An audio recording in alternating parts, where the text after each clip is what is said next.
Kryeministri në detyrë i Kosovës, Albin Kurti, në mbledhjen e qeverisë pas zgjedhjeve parlamentare të 7 qershorit, u ndal te rezultati i procesit elektoral. Kosova nuk kishte nevojë për këto zgjedhje dhe ky rezultat e dëshmon këtë, të cilën e kemi thënë e ripërsëritur para se ato të ndodhnin.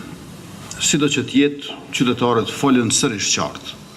Rezultati duhet të pranohet e të respektohet dhe vullneti i popullit të zbatohet e të përkthehet në institucione funksionale. Kreu i ekzekutivit bëri të ditur se menjëherë pas certifikimit të rezultatit do të nisin konsultimet për formimin e institucioneve të reja. Por sa të certifikohet rezultati i zgjedhjeve, do të nisim punën dhe diskutimet për formimin e institucioneve të reja, konstituimin e legjislaturës së 11 të kuvendit, formimin e qeverisë së re dhe zgjedhjen e presidentit apo presidentes. Në mbledhje, Kurti komentoi edhe arrestimin e 5 ish pjesëtarëve të policisë serbe, të dyshuar për përfshirjen në masakrën e Reçakut. Ai përgëzoi institucionet për veprimet e ndërmarra, por kritikoi mungesën e përpjekjeve për drejtësi gjatë më shumë se 2 dekadave.